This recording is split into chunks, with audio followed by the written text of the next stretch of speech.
Assalamu alaikum and welcome back to another lecture of pharmacology and today's topic is antimuscarinic agents।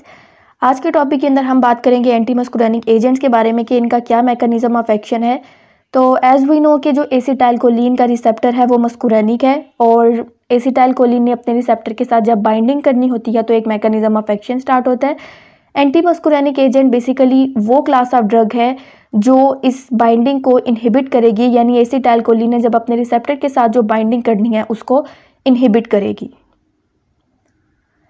Normally mechanism की बात करें तो acetylcholine जब अपने receptor के साथ बाइंड करता है तो ये इंक्रीज करवाता है जो इंट्रासेलुलर कैल्शियम लेवल है उनको, और वो आगे से एक्टिवेशन करवाएगा प्रोटीन काइनेज की और उससे जो है स्टिमुलेशन होगी हाइड्रोजन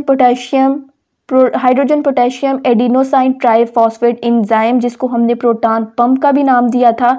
और वो आगे से हाइड्रोजन आयन यानी प्रोटॉन पंप है तो ये हाइड्रोजन आयन को सीक्रेट करवाएगा इनटू ल्यूमन ऑफ स्टमक, यानी हाइड्रोजन आयन इस पंप के थ्रू हाइड्रोजन आयन बाहर और जो पोटेशियम की आयन है वो अंदर लेके आएगा।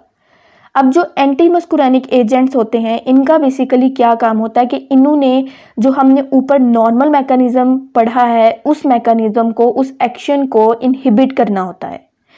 Bye binding as an antagonist on M1 receptors on parietal cell, यानी पेराइटल सेल पे जो M1 मस्कुरेनिक रिसेप्टर प्रेजेंट होंगे उसके अगेंस्ट एंटागोनिस्ट हम बेसिकली कहते हैं जो किसी के अगेंस्ट काम करेगा। तो ये उसके अगेंस्ट काम करके जो उसकी जो सारा एक्शन है उसको इनहिबिट करवाएगा। सेकेंडली ये जो हाइड्रोजन आयन रिलीज हो रहे थे उसकी जो सीक्रेशन है उसको डिक्रीज करवाएगा into lumen of stomach. So somehow they are also concerned with the control over production of gastric acid. Therapeutic uses की बात करें तो it is use as an adjunct in the management of peptic ulcer disease and Zollinger Ellison syndrome, यानी कि अब यहाँ पे जो एडजंट वर्ड है इसका मतलब है कि जब कोई हमने ड्रग्स जो है उसको as a combination therapy use करना है तो ये जो हमारे पास एंटीमस्कुरेनिक एजेंट की जो हम एजेंट्स हैं इसको हम as a combination therapy use कर सकते हैं for peptic ulcer disease and for Zollinger Ellison syndrome. Zollinger Ellison syndrome जैसा कि हमने पढ़ा था कि ट्यूमर की किसी काज की वजह से ट्यूमर में जब की वजह से कोई गैस्ट्रिक एसिड की जो प्रोडक्शन है वो ओवर हो जाती है, और secondly it is particularly in patient who are refractory to standard therapies. Standard therapies हमारे पास वो थेरेपीज़ हैं कि जैसे कोई डिजीज़ का, हर डिजीज़ का एक फर्स्ट लाइन ट्रीटमेंट होता है, हमने ऑप्शन रखा होता है कि इस डिजीज़ का ट्रीटमेंट ये है, यानी proper treatment for certain type of disease. तो ये जो होंगे पेशेंट्स ये उनके लिए, अब ये जो वो पेशेंट जो पेप्टिक अल्सर के हैं या जो ज़ोलिंजर-एलिसन सिंड्रोम के पेशेंट हैं वो स्टैंडर्ड थेरेपीज़ को रिस्पॉन्स नहीं करेंगे और उनके लिए भी फिर हम जो एंटीमस्कुरेनिक एजेंट्स के ड्रग हैं उनको एडमिनिस्टर कर सकते हैं।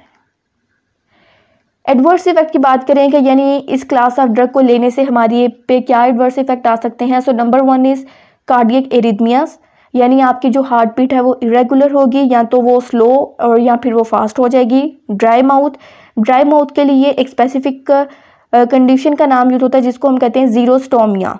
तो ड्राई माउथ की कंडीशन लीड करेगी, कॉन्स्टिपेशन हो सकती है, and last is urinary retention, यानी जो आपकी यूरिन की फ्रीक्वेंसी है वो कम हो जाएगी। So that was all from today's lecture.